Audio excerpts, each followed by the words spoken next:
Assalamualaikum warahmatullahi wabarakatuh. Hamdan wa syukran lillah. Assalatu wassalamu ala rasulillah. La nabiyya ba'dah. Sadaqallahul azim.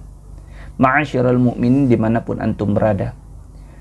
Kajian kali ini kita membahas tentang prosesnya Imam Mahdi. Sebagaimana beberapa waktu lalu, saya mohon maaf juga terlebih dahulu, tentang beberapa waktu saya tidak menjalankan diskusi kita ini lagi, dan ada beberapa hal yang membuat kondisi kesehatan saya juga kurang baik. Sehingga pada kesempatan ini saya lanjutkan dari komunitas yang saya share kemarin. Kita ingin membahas tentang huru hara, atau kita ingin membahas tentang bagaimana proses perjalanannya hingga datang Imam Mahdi. Beberapa kawan berpendapat kita membahas terlebih dahulu tentang bagaimana proses perjalanannya Imam Mahdi hingga beliau betul-betul dibaiat nanti. Kawan-kawanku sekalian, dari Aisyah radhiyallahu an bahwa dia berkata, Rasulullah sallallahu alaihi wasallam bersabda, "La yazhabul lailu wan naharu hatta tu'badul latu wal uzza." Malam dan siang tidak akan musnah sebelum Lata dan Uzza kembali disembah. Proses ini menandakan awal bahwa kedatangan Imam Mahdi tersebut sudah kembali ke prosesnya baginda Rasul Muhammad sallallahu alaihi wasallam. Proses bagaimana yang dimaksud? Yaitu Lata dan Uzza sudah mulai disembah, atau kita kembalikan bahasanya menjadi banyak berhala-berhala atau sembahan-sembahan baru yang memang menjadi pedoman dari kalangan umat Islam. Oke. Bahwa umat Islam tidak semata-mata menggantungkan, meminta dan mengharap kepada Allah, melainkan dia sudah ada sembahan-sembahan yang lain. Sehingga ini menjadi pembahasan dan tema yang jelas sebelum datangnya Imam Mahdi. Kita kembali ke fase penyembahan-penyembahan berhala. Apakah sudah berlangsung? Mungkin kalian bisa berpendapat sendiri. Banyak di kalangan-kalangan kalian yang sudah mengetahui bahkan melihat tentang proses itu terjadi. Mungkin tidak dengan nama Lata dan Uzza, tetapi dengan hal-hal yang baru yang mungkin sudah dianggap biasalah. Kan sebatas menyembah ini, kan sebatas meminta di sini. Kita kembalinya betul dengan Allah, tapi kan kita meminta melalui A, melalui B, melalui C. Dan ini barang yang harus kita bawa, ini barang yang harus kita sembah. Nah, hal-hal seperti inilah yang sudah kita anggap umum. Namun ini relevan dengan sabdanya baginda Rasul Muhammad SAW yang disampaikan oleh Aisyah. Sehingga perjalanan Imam Mahdi ini akan menempuh proses, yaitu tentang sebuah khilafah Islamiyah. Apakah khilafah Islamiyah ini kita dipimpin oleh satu orang yang memang mengatakan negara Islam itu satu? Enggak.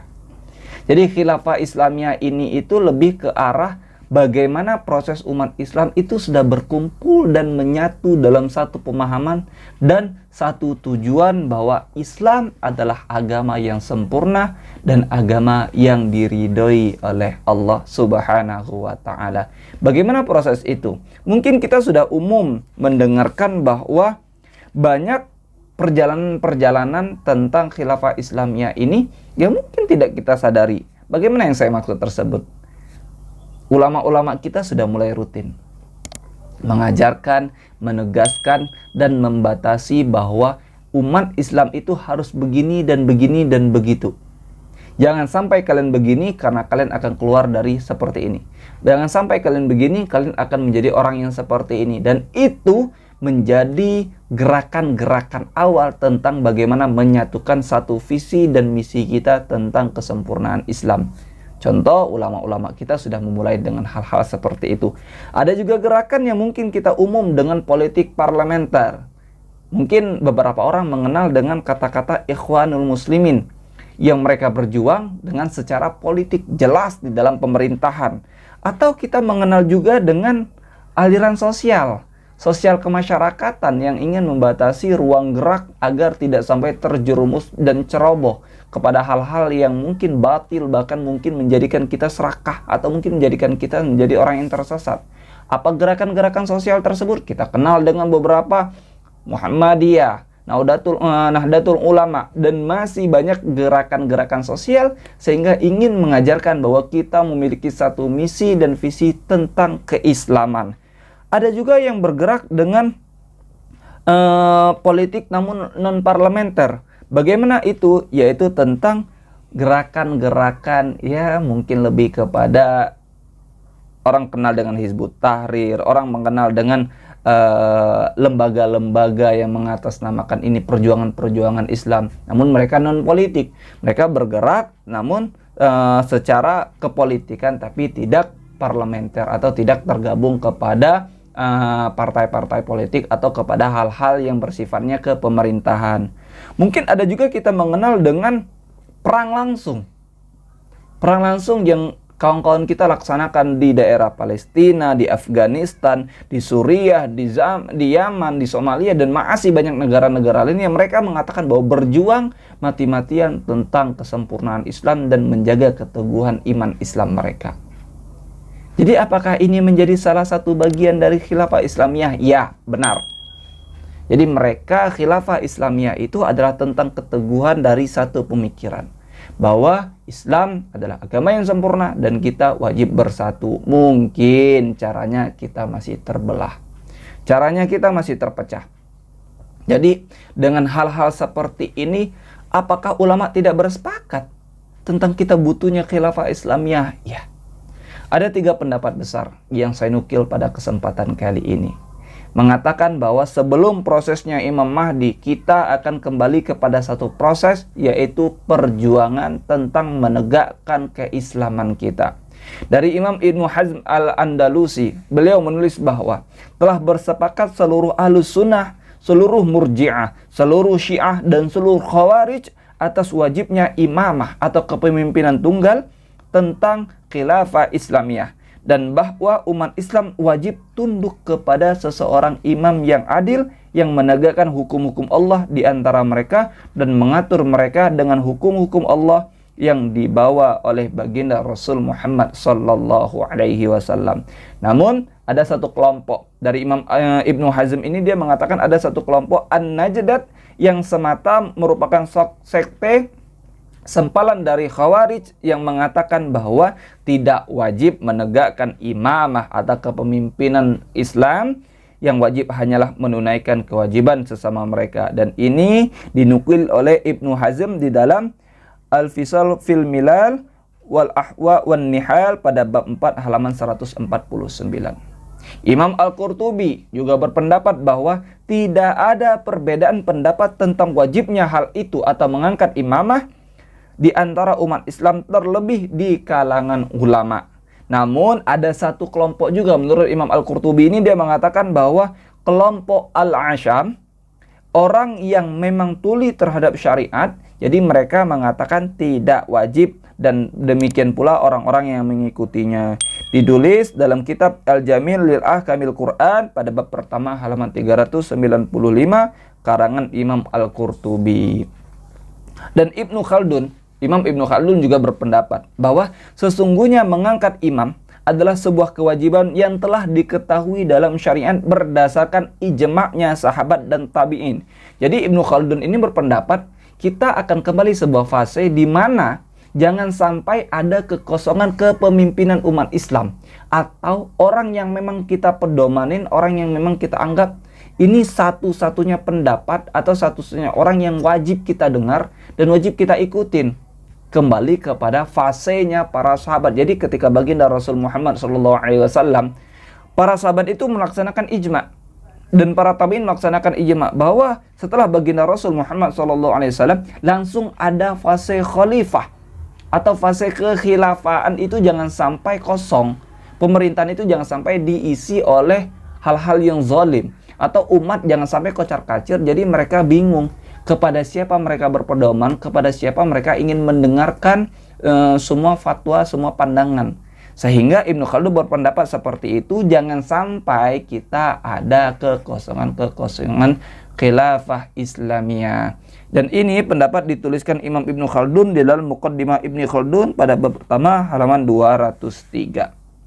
Jadi proses panjang ini menjadi awal, dan ini sudah berjalan di antara kita, bahwa akan ada fase-fase penyembahan, benar sudah terjadi.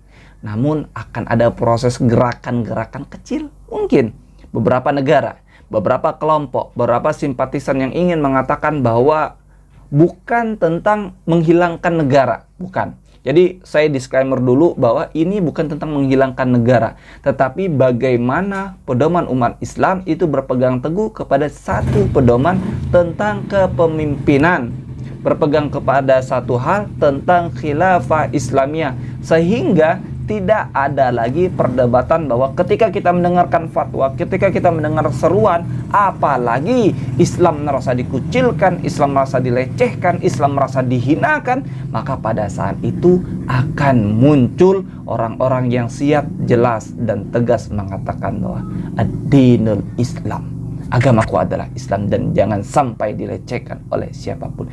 Kalau dilecehkan hanyalah orang masih biasa, tetapi kalau dilecehkan agama, itu adalah hal yang menjadi kebiasaan buruk, bahkan menjadi gelombang-gelombang panas yang menimpa keburukan setelahnya. Dan saya juga beberapa waktu lalu mendengar bahwa Presiden Rusia Vladimir Putin mengatakan ketika ia menghina Nabi Muhammad itu bukan tentang kebebasan berpendapat, tetapi itu sudah masuk ke fase penistaan agama.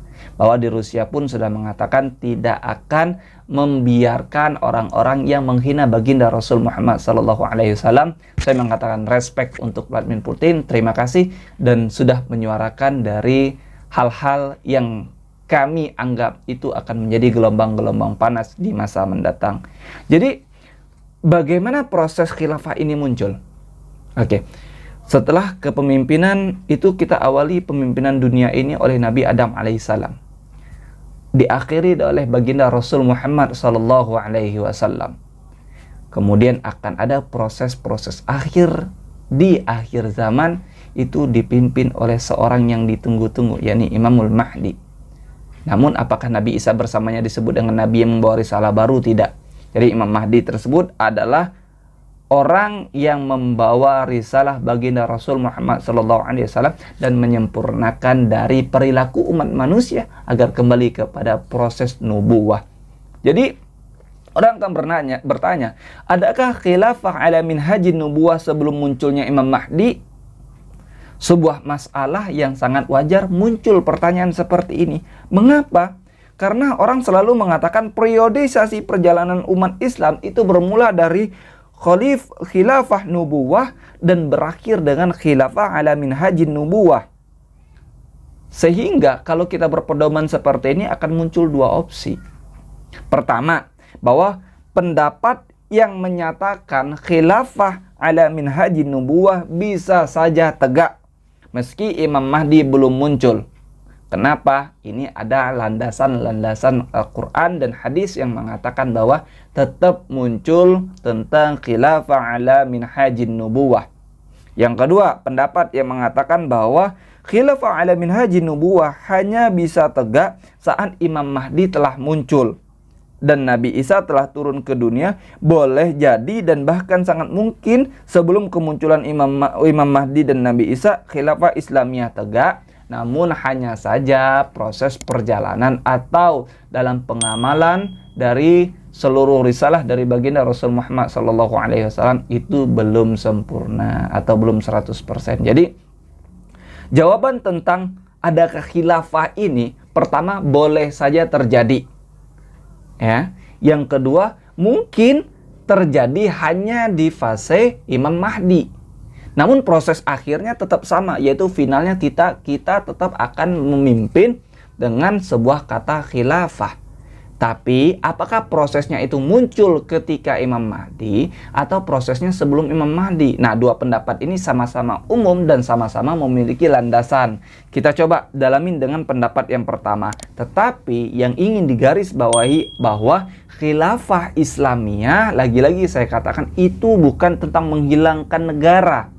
kita tetap memiliki kepemimpinan negara. Tetapi lagi-lagi saya ingatkan bahwa ini tentang bagaimana kita bersikap, berlaku, berpendapat, dan menjalankan seluruh proses kehidupan memiliki satu pedoman imam yang adil dan imam yang jelas tentang kredibilitasnya. Oke, kita balik kepada fase yang pertama tadi tentang pendapat menyatakan bahwa khilafah ala minhajin nubuwah itu tetap terjadi sebelum kedatangannya Imam Mahdi. Oke, di dalam ini pendapat pertama itu mengangkat dari beberapa ayat Al-Quran. Yang pertama saya ingin mengatakan bahwa di dalam Quran surah Muhammad pada ayat ke-7, A'udzubillahi minasyaitonirrajim, Bismillahirrahmanirrahim. Ya ayyuhalladzina amanu in tansurullaha yansurkum wa yuthabbit aqdamakum. Hai orang-orang yang beriman, jika kalian menolong agama Allah, niscaya Allah akan menolong kalian dan meneguhkan kedudukan kalian. Jadi pada ayat ini beberapa ulama berpendapat tentang ketika kalian menolong agama Allah dalam arti menghilangkan kebatilan, untuk mencegah kemungkaran dan segala macamnya, Allah akan menolong kalian juga.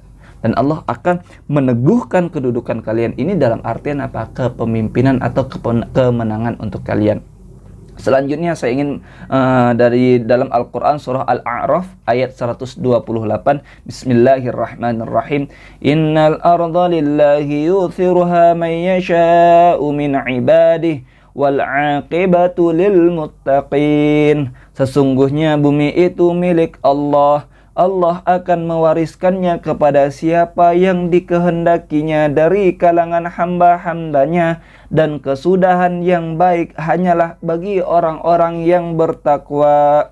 Dan para ulama juga bersepakat bahwa pada penjelasan ini Allah Subhanahu wa Ta'ala itu mewariskan kepada siapa yang dikehendakinya, itu dalam arti lanjutan dari kalangan hamba-hambanya. Yang dimaksud hamba-hamba di sini ya orang yang betul-betul meyakini bahwa Allah lah Tuhan yang wajib disembah dan tidak ada penyembahan selain kepada Allah, dan bahwa baginda Rasul Muhammad SAW yang membawa utusan dan sebagai Nabi Allah, dan beliau membawa risalah. Sehingga ini terkategori hamba-hambanya dan Allah mewariskan bumi kepada orang-orang tersebut. Berarti ketika Allah sudah mewariskan bumi kepada orang-orang tersebut, ya ini menjadi arti bahwa orang tersebut menjadi pemimpin, orang tersebut menjadi khilafah, orang tersebut akan menjalankan proses kepemimpinan di atas dunia. Karena jelas di awal tadi bahwa bumi itu milik Allah. Dalam Quran surah Al-A'raf ayat 128. Ini menegaskan bahwa pendapat yang pertama mengatakan umat manusia dalam kategori spesifik para orang-orang muslim, orang-orang yang beragama Islam. Lebih spesifik lagi bahwa orang-orang yang beriman pasti memimpin dunia ini. Bahwa kategori khilafah ala minhajin nubuwah, yaitu dipimpin oleh orang-orang mukmin, itu akan memimpin dunia ini sebelum fase Imam Mahdi nanti muncul. Namun fase ini sudah ditegaskan sekali lagi, mengatakan bahwa dari Aisyah radhiyallahu anha, beliau berkata bahwa fase ini terjadi setelah banyaknya umat manusia menyembah Latta dan Uzza. Atau di dalam hikayat atau dalam penafsiran orang mengatakan sudah kembali ke fase penyembahan berhala. Untuk fase pertama ini saya rasa demikian. Kita lanjutkan pada fase kedua, yaitu tentang fase Imam Mahdi, fase tentang khilafah ala minhajin nubuwah itu terjadi pada Imam Mahdi. Saya lanjutkan kepada part 2. Terima kasih atas waktu dan kesempatannya. Lagi-lagi semoga Allah memberikan kita hidayah. Wallahu muwaffiq ila aqwamit thariq. Assalamualaikum warahmatullahi wabarakatuh.